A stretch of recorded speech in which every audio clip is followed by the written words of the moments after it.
Dunkirk, separating fact from fiction. There's been an enormous amount of interest in this new film. Has anyone here seen the film Dunkirk, aside from me? Well, Christopher Nolan's war drama Dunkirk focuses on Operation Dynamo. Operation Dynamo, the evacuation of British Expeditionary Force from France from 26th of May to the 4th of June 1940.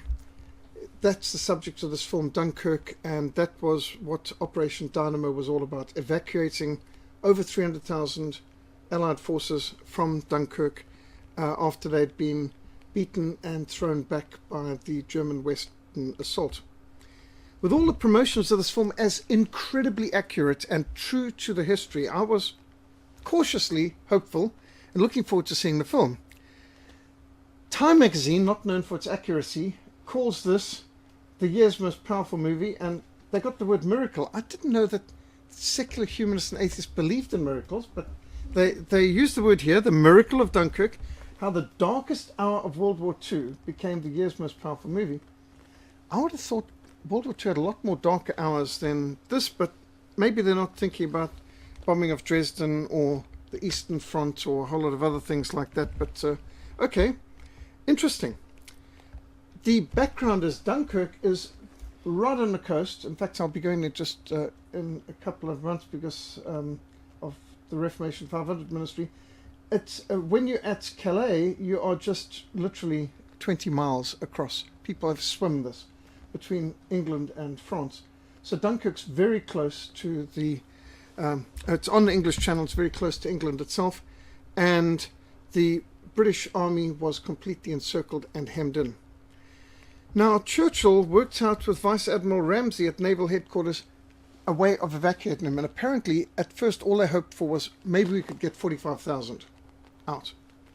And here you can see the adverts for the film. They're calling it historyversushollywood.com. You've got the real. That was the actual poster German forces were dropping to encourage them. British soldiers, look at this map. It gives you a true situation. Your troops entirely surrounded. Stop fighting. Put down your arms. And then this is the one they used in the movie. Similar, I suppose. Surrender and survive. This is the way the British newspapers put it. Nazis wrecked Dunkirk, hem in 500,000. You'll notice, what's a couple of 100,000 between friends? Because, you know, they talk about 500,000, 400,000, 300,000. I mean, you know, like, take your pick. Numbers don't matter. I mean, they're just adding a few zeros here and there. These are more the adverts. Facts, 400,000 men were stranded on the beach. Okay, the newspaper said 500,000. They'll tell us later they managed to get all 300,000 off the beach. So anyway, never mind. That's the real, and that's the real, as in the movie version. And again, they show real and real. So this is how they're advertising the movie, showing, you know, we really have attention to detail. Look, they've got the same uniforms, the same helmets, and here you've got Captain Bill Tennant of the Royal Navy and Kenneth Branagh playing the same role, and yes, they look kind of roughly same, except one's in winter uniform, the other's in summer, but never mind. And the real and real, yes, we do know that German Air Force had Messerschmitt 109s. Real and real. Of course, this is what Hollywood's good at, like with the Titanic. They get the technical details of the furniture and the uniforms and the haircuts nicely done. It's just all the facts and the actual story gets thrown to hell in the handbasket, but at least they've got the same kind of goggles and the same helmets. And now this is another one of the adverts. At Dunkirk, 4 football stadiums full of British soldiers fled with the equivalent of only one subway station to exit. Really?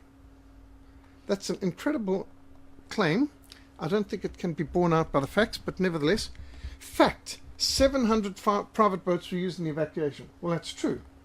Okay, you can see, and they look fairly similar. These look more exotic, but okay. Fact, Germany sunk more than 200 Allied boats. Not true. In fact, they sunk less than 60. More than 200 Allied vessels sunk, 231 precisely were lost, but 70% of those were from collisions amongst themselves and misadventure and bad handling and sinking themselves by accident. No, Germany did not sink more than 200 Allied boats. The fact that they lost 231 boats does not mean they were sunk. Some were lost by them accidentally running them aground and not being able to get them off the shore and things like that too. So they sunk more of their own boats by accidental collisions than they did amongst the mayhem and chaos. You can imagine you throw 900 boats into a small area, you're going to have collisions. But that's not the same thing as sinking. So here we found one blatant falsehood in their statement. Let's start with the positives. The cinematography, superb. I mean, brilliant cinematography, and audiences are presented with dramatic depictions of what it's like to be under fire, and the terror of being trapped in darkness at night inside the hold of a sinking ship, which has got to be nightmare material. And then the heroism of the little ships, the civilians, the yachts, the little tugboats and so on, the fishing vessels, over 700 of which helped in evacuation. And this is probably the best part of the film. They depict the heroism of the little boats, civilian boats, very well. A staggering 933 ships took part in the operation, from Navy ships to fishing vessels, but only 697 returned to Britain. However, there's many serious inaccuracies and inexplicable omissions. I saw this film on Friday night, and my wife threatened me and says, okay, no running commentary on what's wrong with this film. You know, let's just see it first and then you can talk about it. And so, fair enough. I held myself in and wrote the article on all this afterwards. Now, first of all, this film makes it seem that virtually every single Royal Navy vessel gets sunk. I mean, it's unbelievable. Every single time this poor soul around which this film is centered gets onto a ship by hook or by crook, it goes down. He gets off, gets the next one, that gets sunk, whether getting torpedoed, bombed, whatever. I mean, every single vessel the Royal Navy seems to field gets sunk. And you think, is that possible? Is that real? Did that happen? If I was Royal Navy, I would be pretty angry, because this film makes the British Royal Navy seem helpless and heartless, and they don't get any fair credit for the superb evacuation that they actually ran. This is the greatest navy in the world, and it makes them seem like they're completely helpless. I mean, if an aircraft comes with a bomb, they don't seem to have anti-aircraft guns or any way of defending their destroyers or minesweepers, anything like this, and they don't seem to have a way of getting the people off the boat. For example, here the Royal Navy puts all the soldiers into the hold of this vessel. Why? Why are they all going in the hold? I mean, you know that there's danger of torpedoes and bombings. I mean, this is a war zone. And they lock them into the hold, and of course the vessel gets sunk, torpedo comes in, and the vessel goes down, and nobody seems to think of, well, let's unlock the hold and let these poor guys out of the hold. No, they're going down, and it's a non-naval person who swims up and manages to open it so that they can get out of the hold. The Navy doesn't seem to care about all the army that they've just locked in the hold, which, you know, they're going down in a sink, and boy, do these ships go down fast. I thought it took a while for a ship to go down, but here it was like seconds, and the whole vessel's underwater. I mean, don't know how they did that, because I thought vessels had different compartments that, you know, if one is hold with water, there's you know, delays, but it seemed that one torpedo, one bomb, whatever, and this entire vessel down or turned over or upside down, just like that. So the Royal Navy does not look like they know what they're doing or even care. But here we seem to have a lot of vessels that actually are afloat, and they're underway and they're moving, and notice how the sky is very overcast. There's no overcast skies in the film, but you'll see from the actual picture of the time they were overcast, and they packed the people in, and they packed them in top and bottom, and the place was full, whereas in this film they seem to mainly just want to shove them in the hold. I suppose that if the ship goes down, none of them can survive, maybe. In 11 days of Operation Dynamo, the Royal Navy succeeded in evacuating over 338,000 men, of which 215,000 were British and 123,000 were French. 95% of those evacuated from Dunkirk were evacuated on naval vessels, whereas in this film, like 100% of those got evacuated on the small civilian vessels, and none that we see get evacuated on a naval vessel. The Navy is like totally incapable of getting one person evacuated but the fishermen from England, they managed to do it in their little tugboats. This was the greatest naval evacuation to that date, and actually I don't know if there's been a better naval evacuation since. So these are actual pictures of destroyers. Here's a destroyer that arrives in Dover. Dover's on the English side, 31st of May, and they're all in there, and the ship didn't get sunk on the way across. Not that you'll see that in this film. In this film, every single Royal Navy ship, whether it's a minesweeper or destroyer, goes down. Now, if I was in the British Army at this time, I would be also pretty angry with this film. Because the British Expeditionary Force soldiers in this film appear leaderless, undisciplined, helpless, and fearful. They abandon their rifles under fire. The key character around whom this film is based, you see them at first wandering, aimlessly drifting along through Dunkirk and pilfering in people's homes that have obviously been evacuated, and sort of hang around. Next thing, they come under fire. I mean, they're totally oblivious. Nobody's alert. They're in a war zone, but they just, now they're running. They're all running. And as they're running, they're getting shot one after the other, and they're throwing their rifles away. And this chap climbs, he's only one of his whole platoon who survives. And then, as he gets over this fence, he throws his rifle away, which he hasn't even fired, and then comes under fire from the French, which, well, not surprising, and finally ends up on the beach and does all kinds of dishonest. At no point is there an officer in charge, there's no guidance, and he just wanders around. Here you can see some of these like helpless sheep wandering around doing nothing particularly useful. I don't believe that this is a true depiction of the British Expeditionary Force, which was a professional army. This was before the volunteers came in. Before the conscripts came in. These were all volunteers.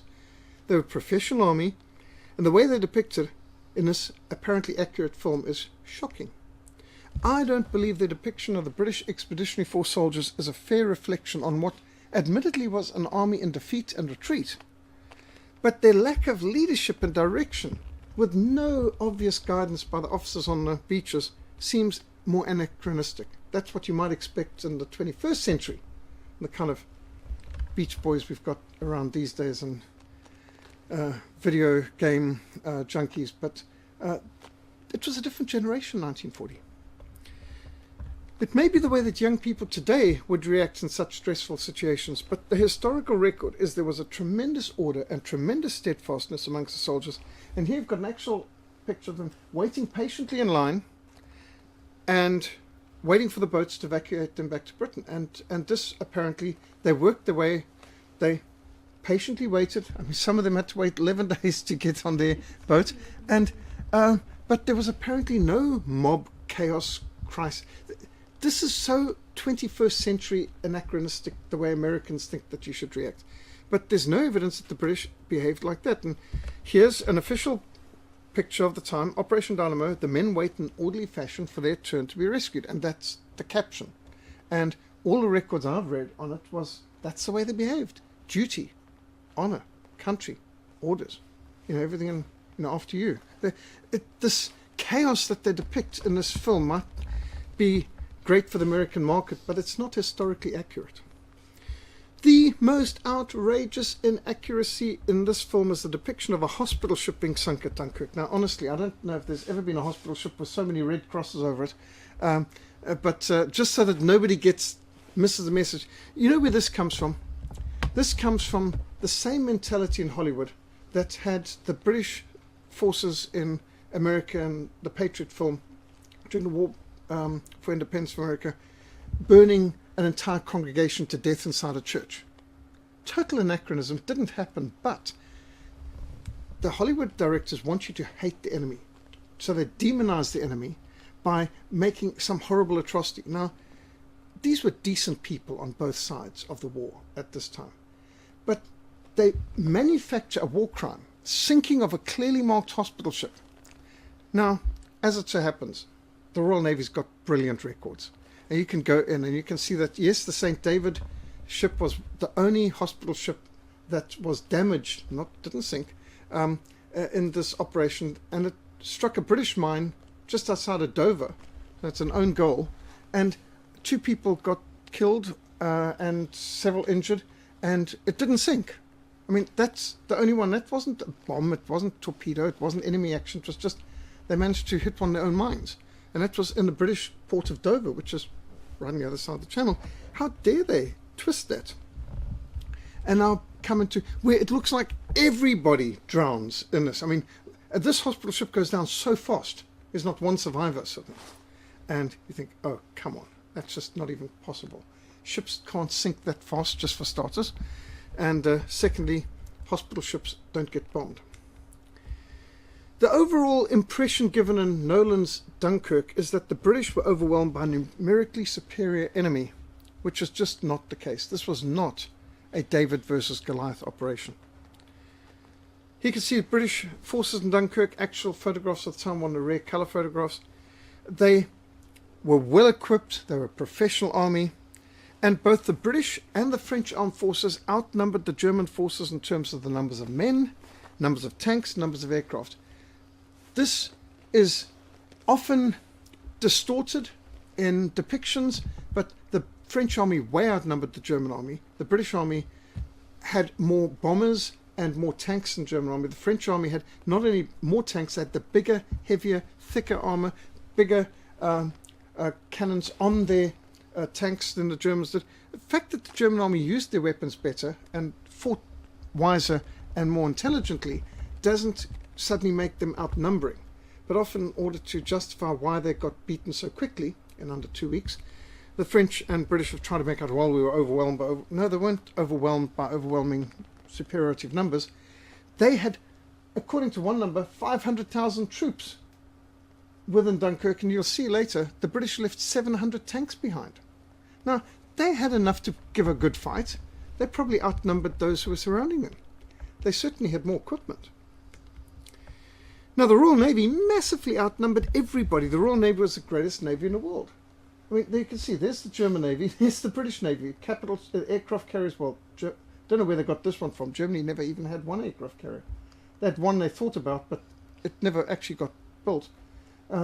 So you've got the Royal Navy's got predominance, and with 11 aircraft carriers. You can see the battleships, massive amounts, and all the way through. The British even had more submarines than Germany. France had much more.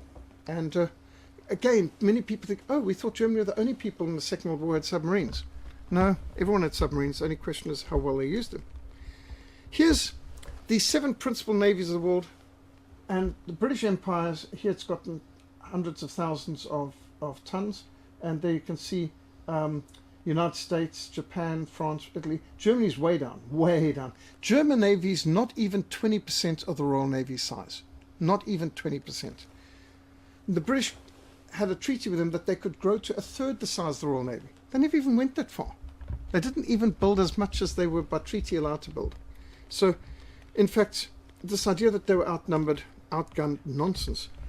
In September 1939, the Royal Navy included 17 battleships, 11 aircraft carriers, 76 cruisers, over 200 destroyers, 60 submarines, 56 corvettes, and many more were in the building stage and would have been available by May 1940. The Royal Navy was absolutely unprecedented. There's never been a navy in the world to compare.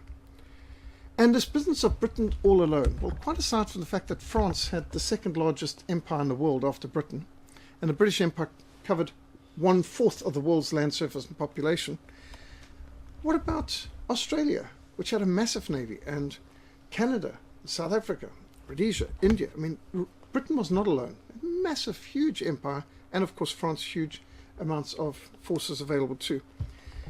Although you see little evidence of it in the Dunkirk movie, for Operation Dynamo, the Royal Navy official history records that they utilized at Dunkirk 41 destroyers. I mean, you only see 2 destroyers and they both get destroyed. And this one, 6 corvettes, 1 sloop, 2 gunboats, 36 minesweepers, 52 trawlers, 61 drifters, 3 special service vehicles, 2 SBs, 6 MTBs, 3 armed boarding vessels, 40 chutes, 26 yachts, that's of the Royal Navy's yachts, 12 motorboats, 6 block ships, 13 landing craft, 8 dockyard freighters. The Royal Navy was also assisted in the evacuation of Operation Dynamo at Dunkirk by the French Navy, who gave them 14 more destroyers, another 13 minesweepers, 12 cargo ships, 59 trawlers, 21 other vessels. The Belgians provided 45 vessels, including, and in addition to that, the British had another 45 personnel vessels, like ferries, 8 hospital ships, 40 tugs. The talk from these officers on the mole of there's a shortage of destroyers, we need destroyers, there's not enough destroyers. British Navy had over 200 destroyers and 41 were assigned to Dunkirk. So what are you talking about? And they said, no, well, the High Command's keeping their destroyers for the next battle. As though they didn't care for the people who need to be evacuated here. It's absolute nonsense. The Royal Navy held nothing back. They put everything in 100% 24 hours a day in evacuating British forces at top speed. The talk of there's no destroyers for another 6 hours is absolute ahistoric drivel. The talk about tides adversely affecting the evacuation. Oh, we can only evacuate when the tide's with us. When you've got a jetty, a breakwater mole like this, stretching a mile out to sea, that's totally unaffected by tides. It's like you can't just get on and off ships in Cape Town Harbour when the tide's high. You're perfectly capable because it's unaffected by the tides. And soldiers waded into surf to be loaded onto the smaller vessels at all times, day and night. But according to the Dunkirk film, the soldiers spent most of the time standing on the beach waiting for ships without a single vessel in sight. I mean, really? Why? And these are the kind of film pictures. And, whoops, camera's in that one. But the evacuation was a 24 hours a day operation. This mile-long East Mole breakwater extended out to sea, and it was constantly busy with vessels being loaded from both sides, frequently soldiers walking across one ship to reach a double-parked vessel on the other side, as shown here. The mole was always busy, and by the way, it was never attacked, although they tried to make out in the film that it was. This mole was left unattacked, which is interesting. Why? We'll come to that later. Nearly 300,000 troops returned from Dunkirk by the 2nd of May. This is one officially released photographs, and I mean, you can see vessel next to vessel. They double parked. They're loading the people on. They're not holding back. The Royal Navy's doing everything they can. This is one of the pictures, which incredibly, okay, why are they not going along the mole? Why is this destroyer here and these ships sort of wandering around in the middle of the ocean, having the people walk out to them? They were continually loading up people on the mole, but this is a picture. It's a drawing, not a photograph. Here you can see in some places they're wading out to the ships, which is the classic picture that you see. My other complaint about the Dunkirk film would be the exaggeration of the role of the little ships ignores the role of the Royal Navy. Nolan's Dunkirk film greatly exaggerates the role played by the little ships. It's nice to have a film that focuses on what they did, that's fine, but this isn't a story about one little ship and its role in Dunkirk. It's Dunkirk, it's the whole story. And in it, it gives the impression that the Royal Navy failed, but the fishermen and the yachtsmen succeeded. And that's just not true. That's not the picture, because only 5% of those who were evacuated from Dunkirk were evacuated on the civilian little ships. So undoubtedly they were heroic and they deserve acknowledgement, but to suggest that the Royal Navy completely failed in its evacuation is just not fair. I mean, as you can imagine, you've got a large amount of big vessels that can take a lot of people. You've got small vessels that can take just a few people. So it's just a matter of what's going to transport the most people across the bay. But the way they were describing it was every naval ship was getting bombed, so the only way they could get them out was on these little yachts. So the Royal Air Force is kind of missing. AWOL. The power of the German Luftwaffe is greatly exaggerated in Nolan's film. The Royal Air Force had dominance over the beaches of Dunkirk because they had far shorter distances to travel from their air bases than the Luftwaffe had. But in this film, it seems all the RAF could supply were 3 Spitfires. Actually, Air Vice Marshal Keith Parkes' Fighter Command 11 group in southeast England, which was the largest fighter wing in all of Great Britain, they were sending over squadrons of never less than 24 Spitfires at a time to provide constant round-the-clock air cover over the Royal Navy evacuation of the British Expeditionary Force from the beaches of Dunkirk. So there's a CAP, Combat Air Patrol, over the beaches the whole time, daylight hours. At no time were just 3 fighters sent out. That's completely and utterly against their operational procedures. They sent them out in packs of 24, what they called a squadron. So here you can see 11 groups, like the whole of southeastern England. It's the biggest fighter group. And there's Belgium. They had to fly just a few miles. And the German High Command had a massive area to fly to get there, because their air base was still back in Germany. They hadn't yet managed to set up their bases in Belgium. The maximum speed for a Spitfire is 362 miles an hour, over 500 kilometers an hour. But they seem to take an awfully long time, like half the movie, to make the 20 miles from Dover to Dunkirk. One of them runs out of fuel. How on earth do you run out of fuel on a 20-mile hop? But not ammunition, apparently. He couldn't make the 20 miles back to Britain, had to crash land there. You'd think the guy was flying across the Atlantic. I mean, we're talking about the English Channel here. Now, fighters did not approach Dunkirk at sea level. It's no doubt more visually impressive to see Spitfires screaming at sea level, hopping over the waves towards Dunkirk, but no fighter pilot worth the salt is going to approach a combat zone flying at 0 feet. Now, this is an actual combat picture taken at the time of a Spitfire over the Dunkirk beach. That's the kind of height that they maintained. They would come in at 12,000 feet, no less, because they want height. Fighters need to come in from a height advantage that'll provide a speed advantage on descent to target. So if they're coming in, for example, you're wanting to get bombers, you want to be above where the bombers are, and you want to see the whole picture and then zoom down to wherever you need it. If you start at sea level, well, by the time you get up there, your target's going to be gone.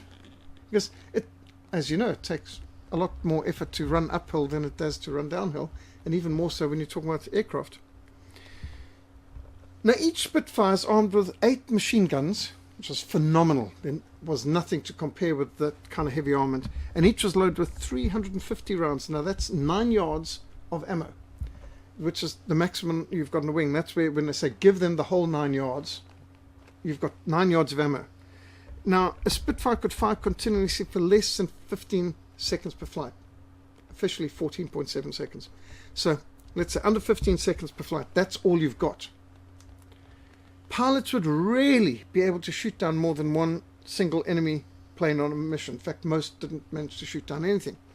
But in Dunkirk, one pilot shoots down 4 enemy aircraft using up, I calculate, over 76 seconds worth of ammunition, which is phenomenal. On one flight, where did he get 76 seconds worth of ammunition from? And this must be a real special issue Spitfire with inexhaustible supply of ammunition just for the film. Just like you get these people who manage to fire unbelievable, you know, the kind of one Glock, but it's got something like a 560 round magazine, and they don't seem to need to reload in the whole battle. Now, at the end of the film, they have this really tense scene where this pilot's struggling to get his landing gear down so he can come in for glide landing, and because he's run out of fuel. Couldn't make it to 20 miles back to England. He's got to crash land there. But he's struggling to get his landing gear down. Why would you want to get your landing gear down when you're going to land on a beach? Incredibly, this is how they conclude the film. An out of fuel Spitfire, who's got such a short distance to travel back to home. Nope, he's got to land on the beach, and he tries to get his wheels down. Under no circumstance would any pilot attempt to land on a beach with the undercarriage down. The danger of the wheels sinking into sand and tipping, crashing the plane onto its nose and probably exploding would be too severe. In such a circumstance, a belly landing on the sand or on the sea would have been the only real option for the pilot. I mean, that's the safest way. Putting your wheels down is just asking for a crisis, disaster. Now, facts can really ruin a good story. According to the Encyclopedia Britannica, it lists 78 Luftwaffe planes were lost over Dunkirk and 84 Royal Air Force aircraft were shot down over Dunkirk. Now, this fairly even record is not reflected in the Dunkirk film, which makes out that the 3 RAF Spitfires devastated the Luftwaffe. Okay, here you've got the actual stats. Planes lost, British Royal Air Force 84, German Luftwaffe 78. I mean, that's from their official Royal Air Force stats, which Encyclopedia Britannica puts down. And here they've got the day by day, how many people got out and all the rest of it. So for this film being incredibly accurate and true to history, fails again. And here's just one of the British aircraft lying mangled on a beach at Dunkirk. The British film interlinks three stories: land, sea and air. And the story of the evacuation of soldiers from the eastern mall of Dunkirk is set to take place over 1 week. That's 1 week. The story of one of the little ships takes place over 1 day. And then the story of the flight of 3 Spitfires is 1 hour. Okay? However, these all interlink. And in the confusing manner of modern film editing, which I call schizophrenic screen editing, we somehow to believe that these multiple events of the soldiers on the ground all coincide at key times. The same flight, which is only taken 1 hour apparently, no, not enough for him to have fuel to come back 20 miles to Britain though.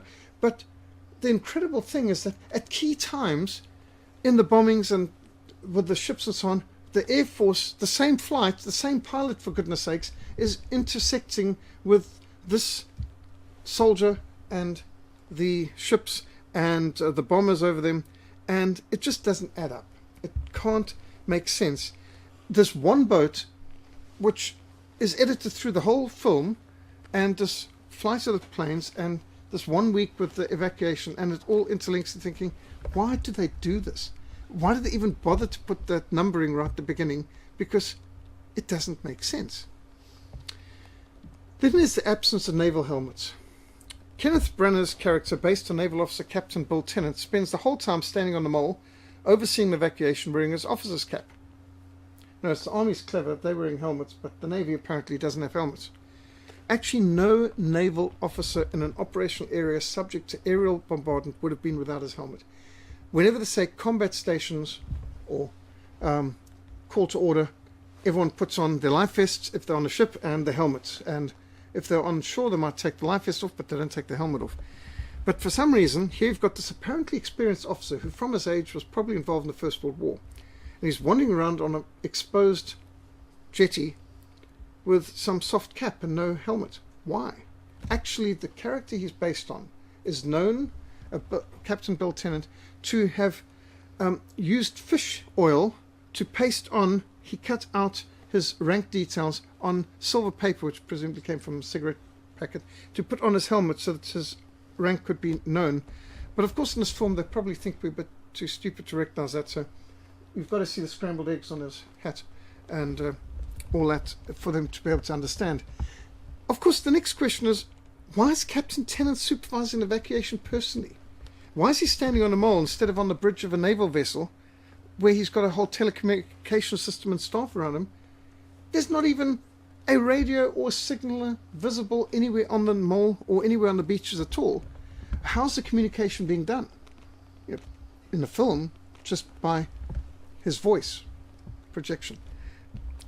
That's not an efficient way, and captains in the Navy, by the way, are roughly equivalent to colonels in the Army, and he would not be the person standing on there doing the traffic control. I mean, you could have had some petty officer doing that. So I don't actually know how realistic that is. The impression given the film is that virtually every Royal Navy vessel at Dunkirk was struck by a bomb or torpedo is false. Of the 900 vessels that took part in evacuation, 231 were lost. 70% of those due to collisions and misadventure in the channel or running themselves aground. Only 37 vessels were struck by aerial attack, 7 by torpedo, 9 by mine, 7 by gunfire from the shore, and we know at least one of those mines was an own goal because that was just outside the harbour of Dover.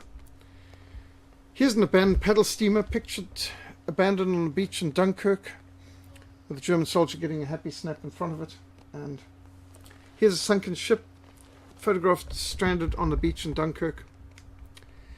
The brilliant skies in the film makes for great cinematography, but veterans who were at Dunkirk described enormous piles of smoke rising from the harbour area, thick, impenetrable, obscuring visibility over much of the town. In fact, both German and British fighter pilots said they could see Dunkirk from many miles away, from the smoke of the oil tanks burning continuously in the harbour. And all the pictures depict huge holes of smoke, which is just missing in the film. There's nothing comparable to this there. And here you can see the huge amount of vessels involved and the vast amount of smoke, and the aircraft needing to go quite high. Pilots couldn't come very low because of the lack of visibility provided. Even this picture, which is quite idealized in many ways, you can still see quite a lot of smoke, although the smoke doesn't seem to spread over, which is what it did. It rose to a certain level and then spread outwards, which is what this kind of heavy dense smoke tends to do. Here you can see the actual photographs of the time. Tremendous overcast skies, plus this black smoke from petrol burning. So here you can see them trying the massive rescue operations, and again you can see the soldiers looking fairly calm and going through the queues. The cause of all this was, as the French were retreating, they set fire to all the fuel dumps because they didn't want them to fall into the hands of the advancing victorious German army. And so these took more than a week to burn out. I mean, huge amount. Imagine if you set fire to Celtic's oil refineries in Milnerton. You know, you'd be busy there for a long time. Here's pictures of the British Expeditionary Force taking a look back, and you can see again the smoke's just going continuously from the harbour, from all the oil dumps that had been set fire. And here, even in the movie, where they've got some kind of picture. No, actually, this isn't for the movie. Yes, you can see there's a different hospital ship. That's more realistic. But you can see the flames and the fire in the background as well. Another picture taken from British Royal Navy ship of the oil tanks burning. And here flying over Dunkirk, this early on the first day as the oil plumes. You can imagine what this must do for visibility for pilots.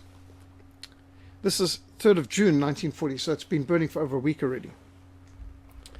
And the pictures also depict lots and lots and lots of smoke, including from the vessels. Most vessels would have had chimney stacks. And here at the last day, on the 4th of June, the last soldiers being evacuated, you can still see there's still quite a lot of smoke. So in the film, the Stuka dive bombers come down to like maybe 100 feet or less above the ground before dropping their bombs. It makes great cinematography, but the Stuka dive bombers were not actually able to perform as impressively as depicted in this film. The Stukas approached Dunkirk from 12,000 feet. They released the bombs at close to 6,000 feet because of the Allied control over the landing area, but also because of the smoke. The visibility was so bad. Which is why only 6 of the 41 Royal Navy destroyers at Dunkirk were sunk. Although in this film, they all are. And here, British, French, and Belgian soldiers getting onto ships from Dunkirk. Can you see the oil? You can actually detect the oil in the water there quite a lot too. If there was bombing of these areas, that water would have taken fire. I mean, oil floats, and that would have been disastrous. If they were actually bombing them in these areas, there have been a lot of people burned alive in the water, which you don't actually hear about. Again, fishing boats rescuing people, gunner ship, people walking out wading through the water. This here looks like it's an actual picture, but actually it's so well done. I think this comes from 1950 film on Dunkirk. Now, some of the most important aspects of the Dunkirk evacuation that were left out of the movie include King George VI's call for an empire-wide day of prayer and repentance to be held on 26th of May 1940. When the British Expeditionary Force was in defeat and retreat, the King made an international broadcast by radio instructing the people of the British Empire to return to God in repentance and humbly seek for divine intervention to enable him to rescue the army from total destruction, as he put it. This is King George VI's microphone, and it's available in the British Museum today, and this would have been his radio set. Many millions of people across the British Isles and throughout the Empire, including in Cape Town, flocked to churches, praying in shifts for deliverance. Churches were so packed, people were lined up for hours waiting to get into church as they came in shifts to take part in organized national repentance. This is the newsreels of the time, Pathé, for example, showing people being ushered into the churches. And here's the form of prayer to Almighty God at a time of war to be used on Sunday, the 26th of May, on the auspices of the Archbishop of Canterbury and York. And King George VI calling for this National Day of Prayer. This does not feature, it does not even get a mention in this film. So forget about King George VI, who never thought that he would be king. His brother was going to be king, and his brother abdicated. And this is our present Queen Elizabeth when she was a little girl. And here again you can see Princess Elizabeth, who now is Queen Elizabeth II, and her sister Margaret. So the record reports that two events followed this extraordinary empire-wide call for prayer. First of all, a violent storm arose over Dunkirk, which grounded the Luftwaffe. And then secondly, a great calm descended on the English Channel, which fishermen said they hadn't seen for a generation. Now that's an extraordinary thing, because if you've got a storm, you'd expect to, but the storm was on the land, not on the sea. The English Channel was, they said, like a pond.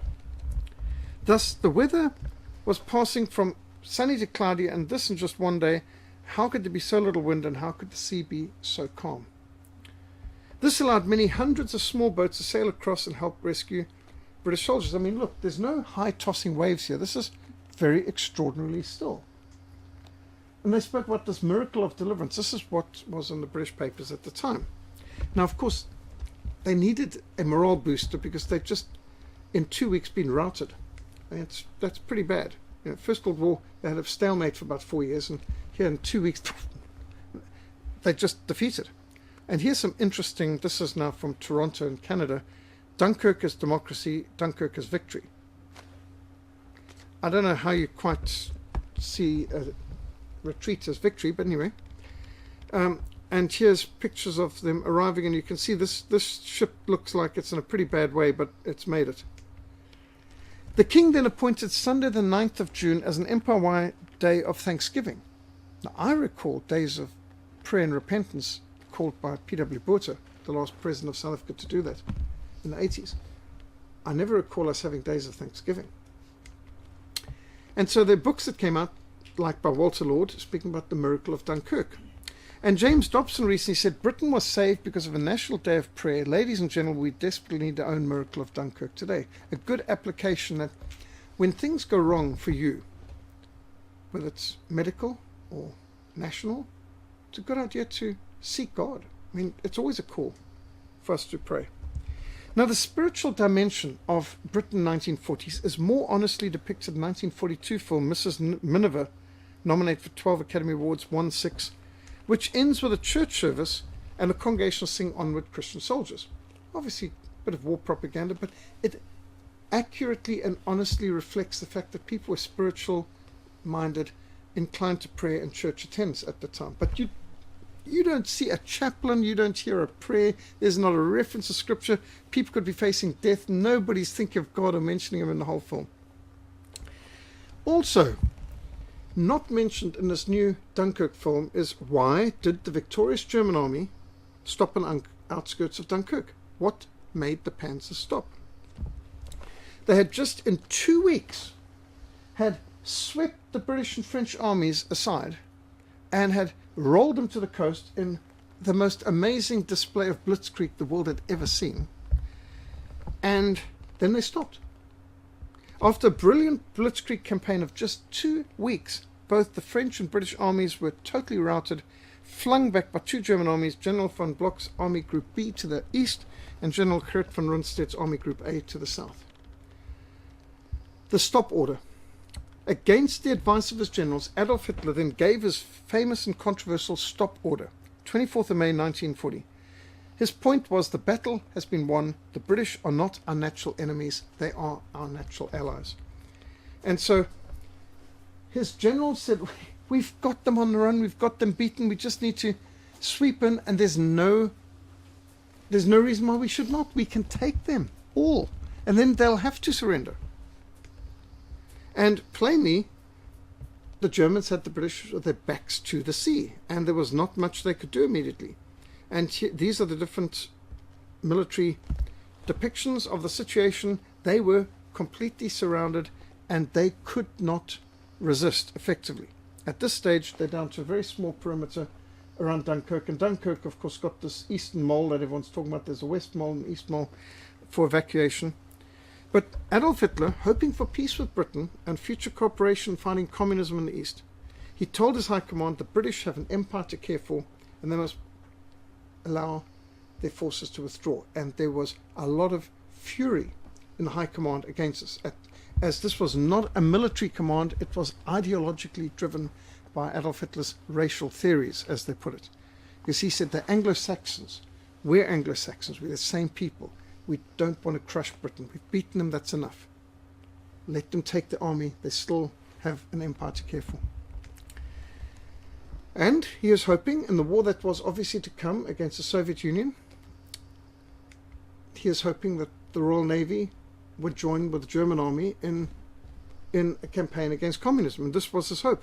Because what had also happened, remember, at this very time, March 1940, the Soviet Union invaded Finland, who was engaged at that very moment in a fight for their life. In July 1940, they took the whole of Latvia, Lithuania, Estonia. In September 1939, they'd taken most of Poland and a large part of what today is Hungary as well. And they also took parts of Romania in June 1940. So the German army advancing on the west, taking Belgium, Holland, northern France, the French forces in complete defeat and retreat, with Paris about to fall, and France, which thought they were the superpower of Europe, devastated. These characters on the outskirts of Dunkirk were not the reason why the Panzer stopped. You know, really. I think the British needed to have a morale boost, so they, of course, focused this on a miracle of deliverance, but what they weren't paying attention to is the fact that they were able to go because the enemy wanted them to go. Wanted them off the continent, but wanted them alive, wanted them able to still carry on, and wanted an alliance and friendship with them and peace with them. And so these troops, and these are actual pictures of some of the, you can see this is a really shocked, defeated army.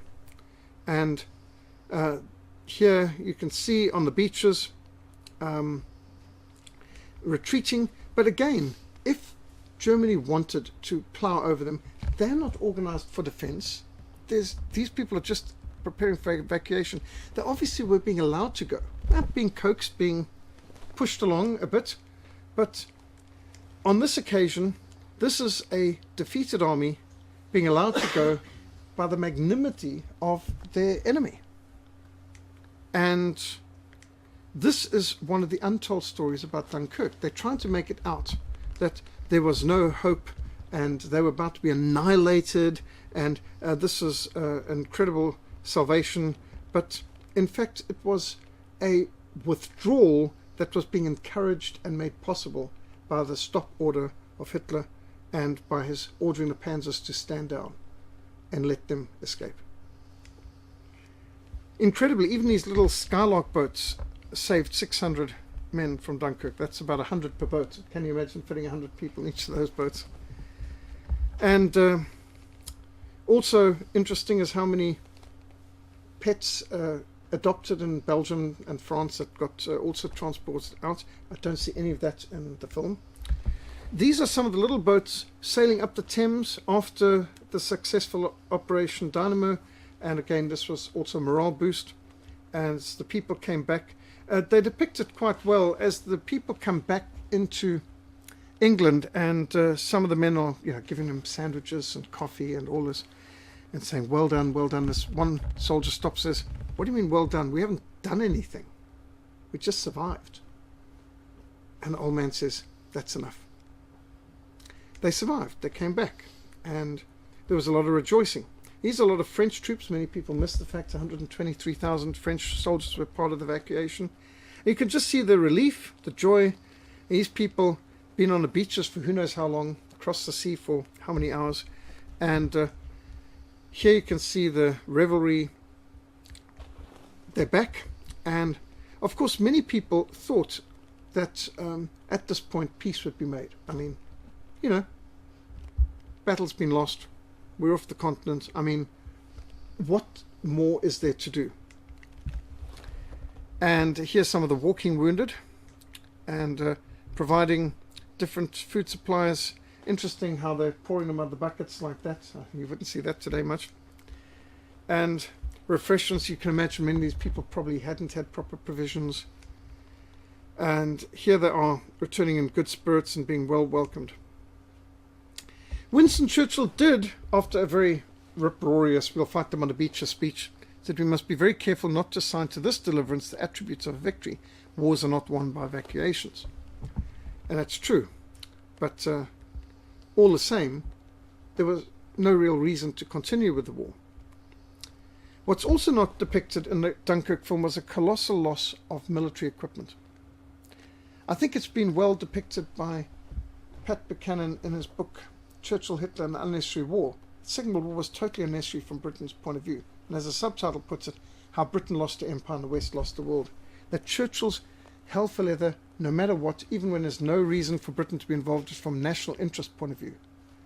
Continued with the war, bankrupted Britain, destroyed the British Empire, and made Britain a, as he puts it, fourth-rate power. It went from being the world's premier superpower to being a fourth-rate power dependent on America's goodwill to even survive, which is shocking.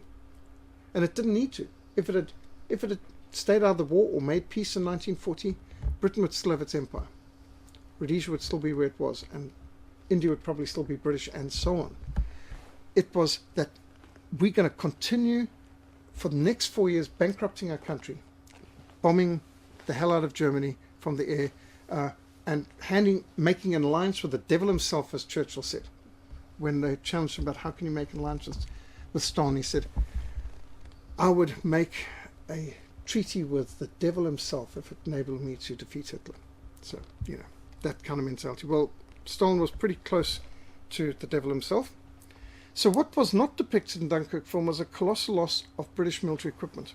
The British left behind on the beach of Dunkirk 45,000 motor vehicles, 20,000 motorcycles, 700 tanks. That's more tanks than German Army Group A and B had.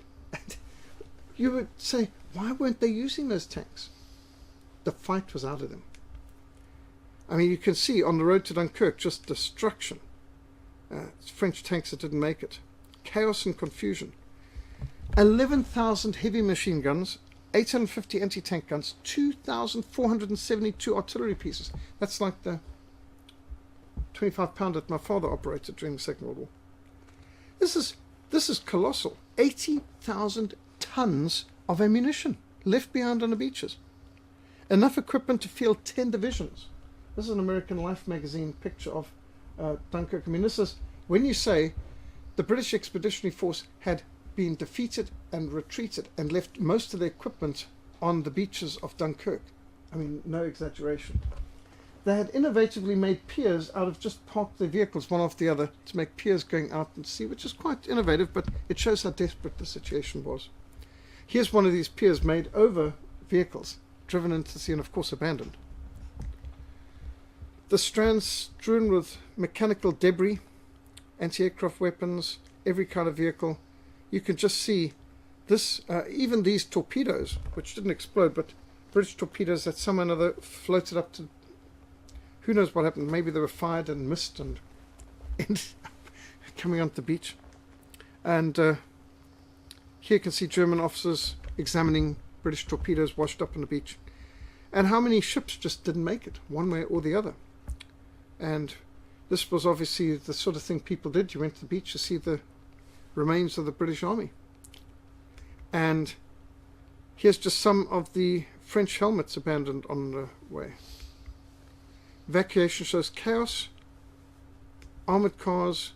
I mean, you just get the impression of the absolute chaos and mayhem left behind.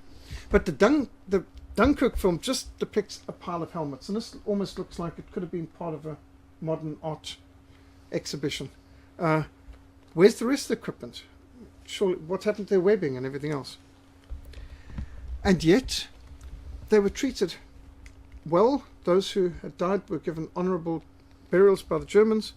Here you can see British prisoners standing by the side and intermingling with and being given food. You can see in Dunkirk, here's Erwin Rommel with captured British officers.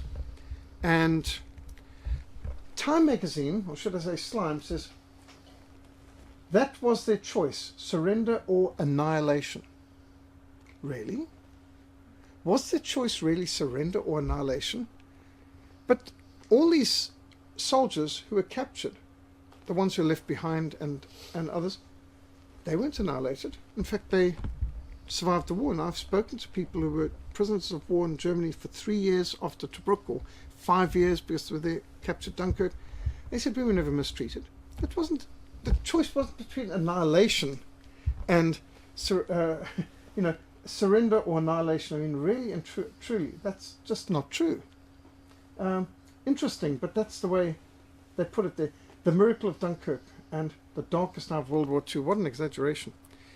The fact is, Churchill needed them to come back to continue the war. Now, if they'd made peace terms, then there would have been a prison exchange, and anyway, they would have come home. I mean, when the war ends, you normally let the prisoners go free.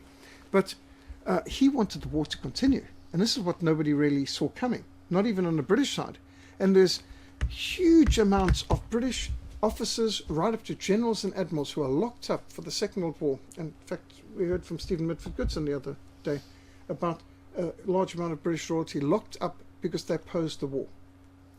And they thought that it wasn't necessary and it was not in Britain's interest. Can anyone identify where this is? Okay. This is obviously a big building burning. Can anyone identify where is this picture taken from? I'd be surprised if anyone gets it right. Sorry? Looks a bit like Trafalgar Square. It isn't. This is Finland, Helsinki. At the very time, the very moment of Dunkirk, May 1940, the Red Army was bombing Helsinki, Finland. Germany was allied with Finland, and Finland was a democracy, and Finland was fighting against Soviet totalitarianism. This is the atrocities being done at that time by the Soviets, who Britain was to choose an alliance with, to fight for democracy. Well, not the Soviet Union's democracy. And yet they were therefore against Finland, who were a democracy fighting for their freedom.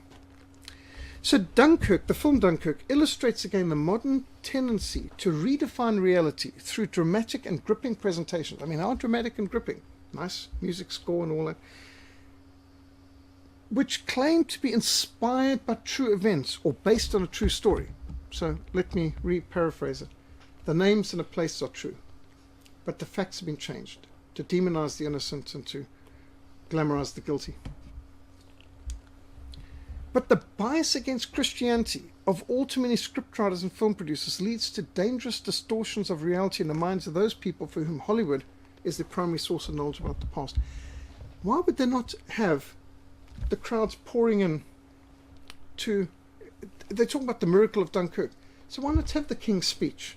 Why not see the people coming to prayer? Why not have chaplains amongst the soldiers? And there were chaplains amongst the soldiers. Why not have the soldiers praying? That would be true to the time. But no, the centering out of the spiritual dynamics surrounding Dunkirk and the urgent call by King George VI for an empire-wide day of repentance and prayer is actually inexcusable. It's delusional to pretend that people of that era were as secular as the people of our era. And this is what Hollywood wants to make out. They want to make out that all the cowboys were secular humanists. And they want to make out that the soldiers of the First and Second World War were secular humanists. They don't want to recognize the Christian truth of any era, especially not our own. This is my father's old unit, Desert Rats, 8th Army, at the 100th anniversary of the First World War memorials in 2014, which I was able to go to Britain for. A correct understanding of the past is an indispensable aid in making a better future. The truth is not only stranger than fiction, it's more gripping and it's more impressive. Philippians 4 verse 8, finally, brethren, whatever things are true, whatever things are noble, whatever things are just, whatever things are pure, whatever things are lovely, whatever things are of good report, if there's any virtue, if there's anything praiseworthy, meditate on these things. And that should be the verse that filmmakers and scriptwriters base their films on as well.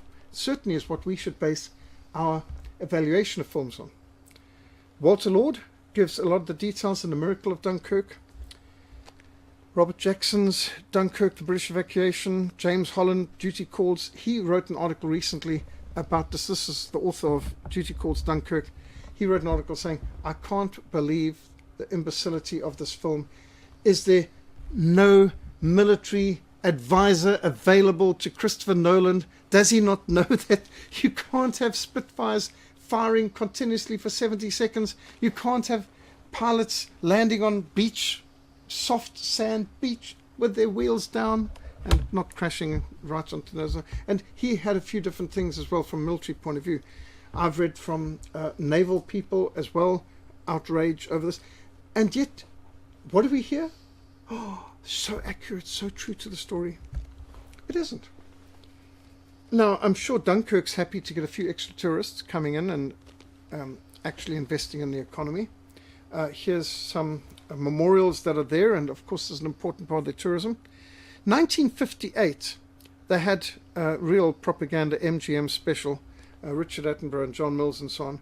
And a lot of the pictures that they show today as actual wartime photographs are actually from the 1958 black and white film. This is not Dunkirk, this is the propaganda film. And many people have this, you know, you can see with the chap with the Lewis gun there, and these, this film here is, I mean, none of these are actual pictures, but because they're black and white, I've seen a lot of people portraying them as these are actual pictures taken Dunkirk in 1940. No, it's a 1958 black and white film. So here's some of the facts. And here they put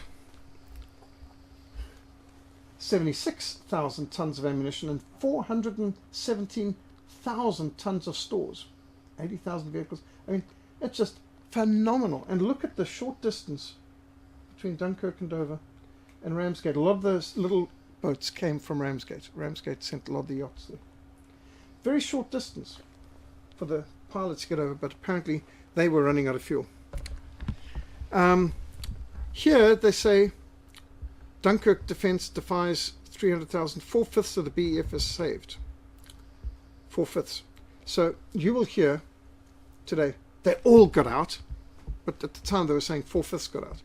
At the beginning, the British papers were saying 500,000 of our men are trapped, and then at the end they said we got all 300,000 off, while saying there were 400,000 waiting on the beaches. So, you know, you can take your guess. So here's some of the Dunkirk veterans, people who were part of a recent reenactment, helping to pull together, and they went back to the places. And of course, for the film, they got a lot of yachts to help as well. Some of the memorial services, different regiments being represented. On the 11th of November in particular, we seek to remember those who died in the wars. And this is my father's 8th Army helmet, and our home on the 11th of November. Put out all lights, just leave on the candles. That's one of the ways. Belongs to the Moths, the Memorial Order of the Tin Hats, those who've been combat veterans. We've got the principle of, at going down the sun in the morning, we will remember them. But the best way to remember them is to be true to what happened.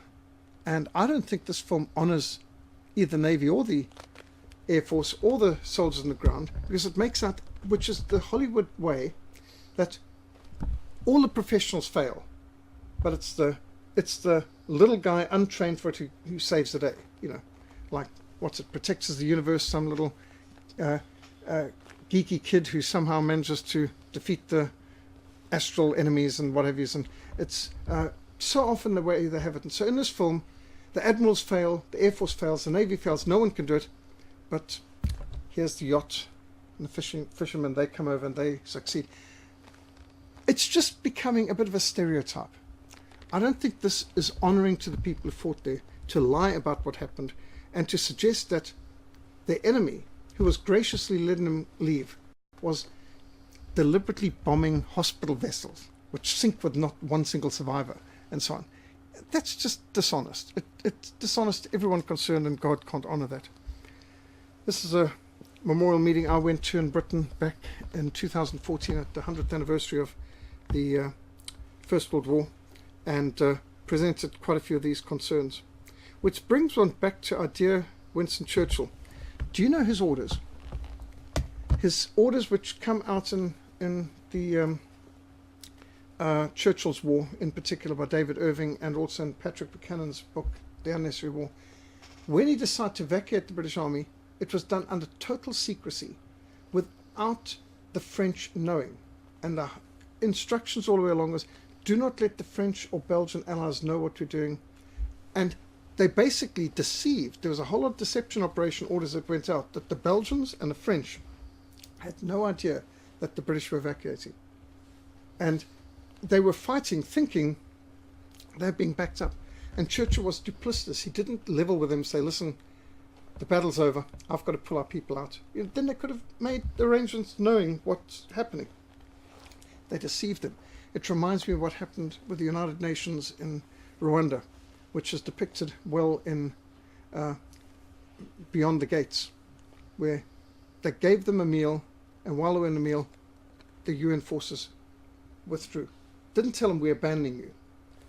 And the Interahamwe were dancing at the gates waiting, and the UN drove out the gates, and of course everyone in this UN base was massacred. Yeah, that's a true story at the ETO school, which is a mission school in Rwanda.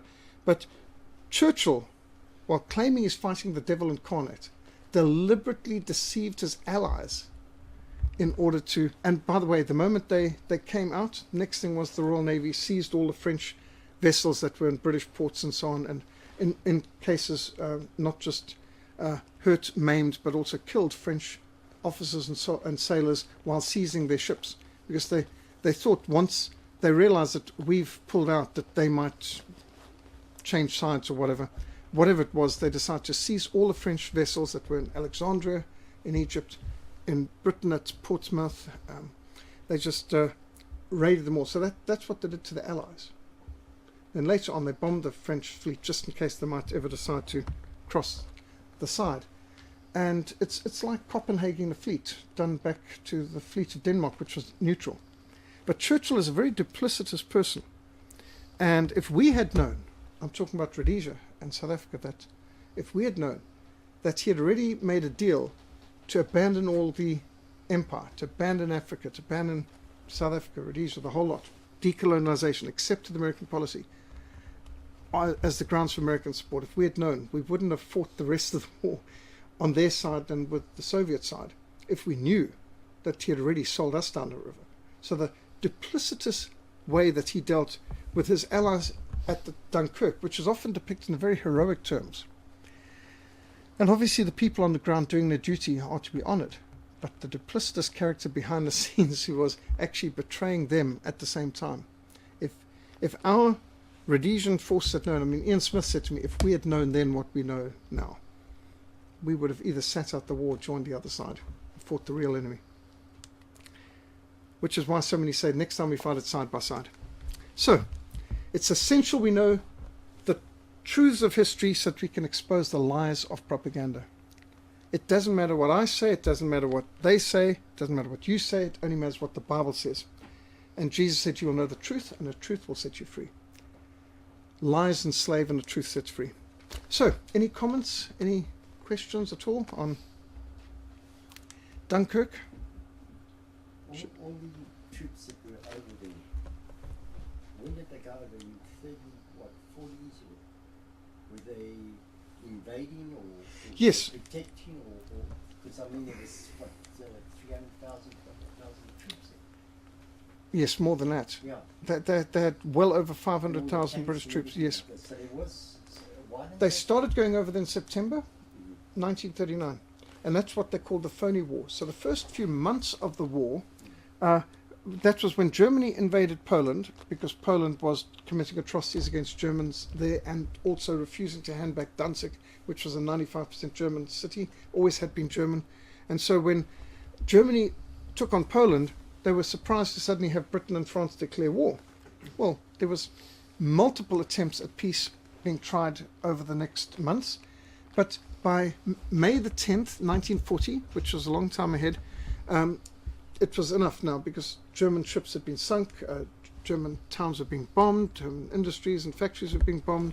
The British were waging war against them economically and so on, and they couldn't afford that. And so at a certain point, Germany made their case for attacking France. And they had to, in order to break this deadlock. So they tried a lot of peace efforts from September 1939 all the way through till May 1940.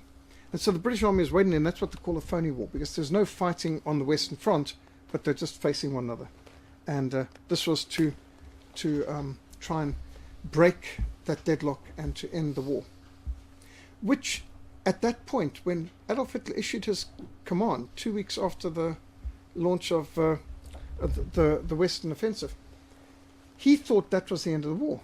Of course, he was proved to be wrong, because nobody could have anticipated the absolute petty, what do you call it, hellish determination of Churchill to even destroy the British Empire as long as he won this war.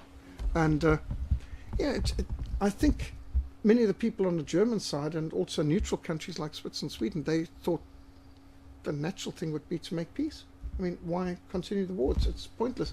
And so they facilitated many of these peace overtures, which is why in the end Rudolf Hess, the deputy, flew in to Scotland to try and broker a peace, and he was just thrown into prison and never allowed to make his case to the people as he thought he would. So yes, this is what is the problem with Churchill. Churchill was more than anyone else responsible for the war, although now the American president Herbert Hoover's book, that's finally been allowed to see the light of day, reveals that actually behind Churchill was FDR, who was even putting him up to it. That in fact FDR's got at least as much blame as Churchill in the minds of at least Herbert Hoover, who was America's 31st president. His book was suppressed for over 60 years.